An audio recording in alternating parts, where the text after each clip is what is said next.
और ज्ञानवापी मामले में सपा सुप्रीमो अखिलेश यादव और एआईएमआईएम चीफ ओवैसी के विवादित बयान पर वाराणसी अदालत ने फैसला रिजर्व रख लिया है।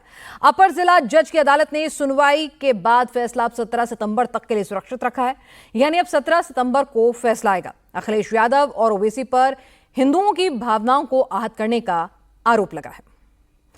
आइए आपको यह भी बता देते हैं कि पूरा मामला दरअसल है क्या और अदालत क्यों पहुंचा। 16 मई 2022 को ज्ञानवापी में वजूखाने के अंदर सर्वे के दौरान शिवलिंग जैसी ठोस आकृति मिलने की बात सामने आई।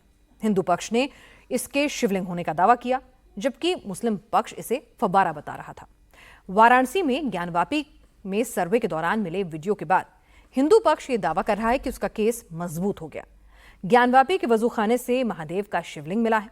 हिंदू पक्ष की तरफ से मांग उठी कि उन्हें ज्ञानवापी में मिले शिवलिंग की पूजा अर्चना का अधिकार दिया जाए।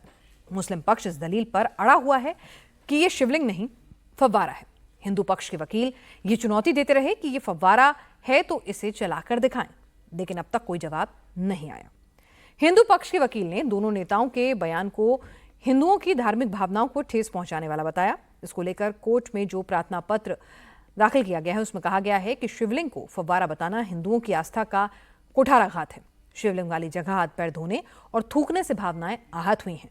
दोनों नेताओं के बयान से हिंदुओं की धार्मिक भावनाओं को ठेस पहुंची है। और अब बात कास्ट सेंसस की। देश में कास्ट सेंसस पर सियासत लगातार गर्माती जा रही है। जातीय जनगणना पर संघ के स्टैंड के बाद इस पर सियासी संग्राम और तेज हो गया है। बीजेपी की सहयोगी पार्टी अपना दल की नेता और केंद्रीय मंत्री अनुप्रिया पटेल ने भी जातीय जनगणना की मांग रखती है। अनुप्रिया पटेल का कहना है कि उनकी पार्टी जातीय जनगणना की पक्षधर है। अनुप्रिया पटेल के बयान पर समाजवादी पार्टी के अध्यक्ष अखिलेश यादव ने पलटवार किया।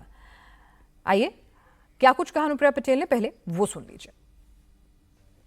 अपना दल का एक स्पष्ट स्टैंड है, एक स्पष्ट मत है। हमारी पार्टी प्रारंभिक दौर से जातीय जनगणना की पक्षधर रही है और हमने इस बात को संसद में भी कहा है और हम निरंतर इस बात को कहेंगे कि देश के अंदर अलग अलग जाति समूहों की गिनती हो ताकि उनके प्रामाणिक आंकड़े स्पष्ट रूप से सामने आए और कौन विकास की दौड़ में पीछे रह गया है, कौन प्रतिनिधित्व की दौड़ में पीछे रह गया है, सरकारी योजनाओं का कहां पहुंचना अधिक आवश्यक है, ये सब कुछ स्पष्ट रूप से निकल के आ जाएगा। अनुप्रिया पटेल के बयान पर अखिलेश यादव का कहना है कि सरकार में भी रहेंगी और आरक्षण पर भी चिल्लाएंगी। अखिलेश ने क्या कुछ कहा, जरा वो भी सुनिए।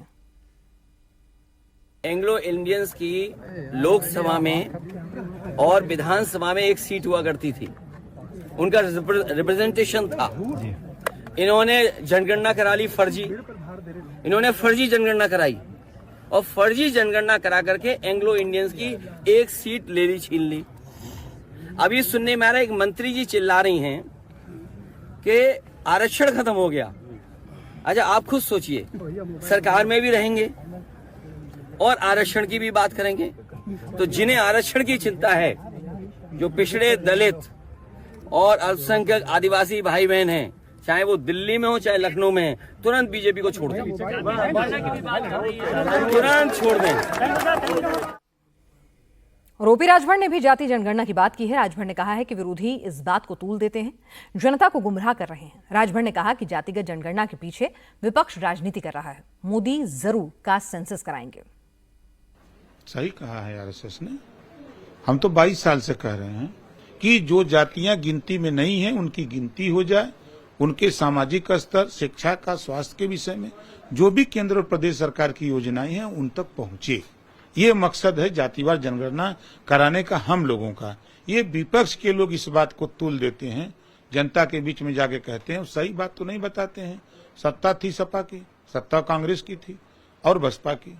ये पार्टियां जनता के बीच में जाके क्या कर रही हैं, पिछड़ों का हक लूटा, दलितों का हक लूटा, मुसलमानों का लूटा। किसने लूटा ये बताना चाहिए ना इनको।